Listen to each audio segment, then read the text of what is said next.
Hi everybody, welcome to another edition of The Watch Collector. My name's Ollie. Today we're going to have a look at a brand, Czapek, and a particular model, the Quai Des Bergues No. 19S. Before we get to that, the obligatory wristwatch check, and today I'm wearing my Omega Seamaster Chronograph 300M, a watch that has a very special place in my heart. The first ever Swiss luxury watch that I was given as a present from my parents when I was 25. So yeah, as I said, very special place for me. So I can remember when I first saw the Quai Des Bergues.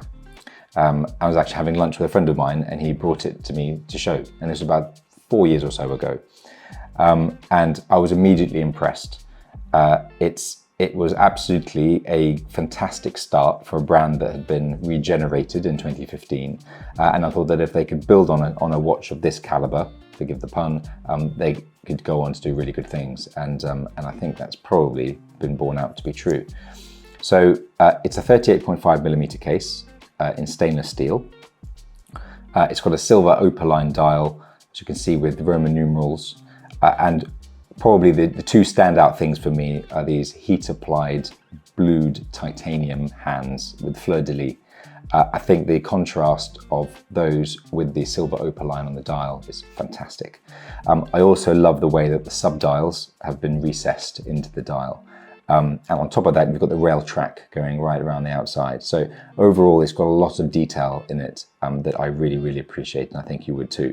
So you've got the 7:30, you've got the seconds, and at 5:30 or so, you have both the power reserve and you've got a weekly calendar.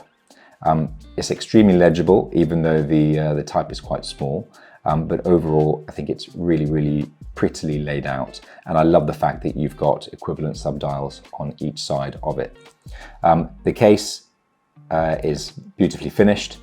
With Czapek, you always get the crown guards in similar shape and size on the right-hand side of the watch.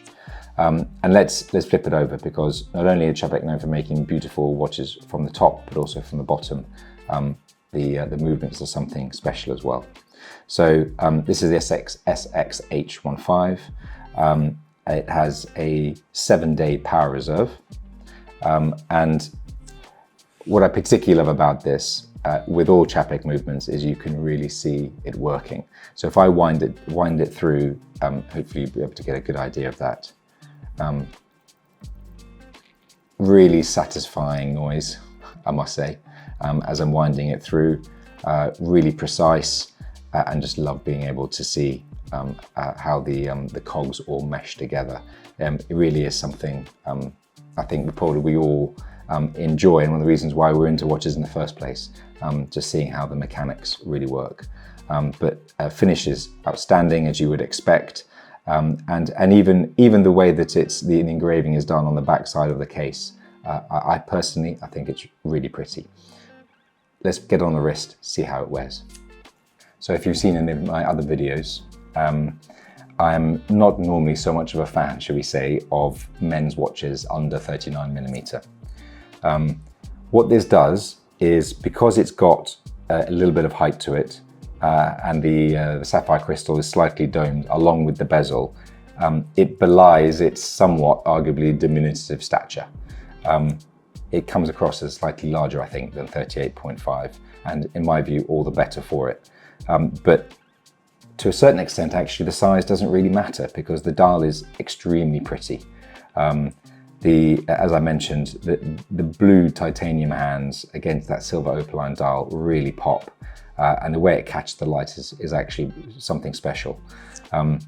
This watch is around about 14 to 15,000 pounds, including VAT, and actually, as dress watches go, yes, it's stainless steel, not precious metal, but as dress watches go, particularly with that domed sapphire crystal, it's going to go easily under a cuff. It'd be a fantastic choice. And having revisited this watch now 4 years on from when I first saw it, it's just as pretty as it was when I first had the opportunity to look at it. So that's the Czapek Quai Des Bergues No. 19S. Would love to know what you think. Thanks so much for joining. We'll see you next time.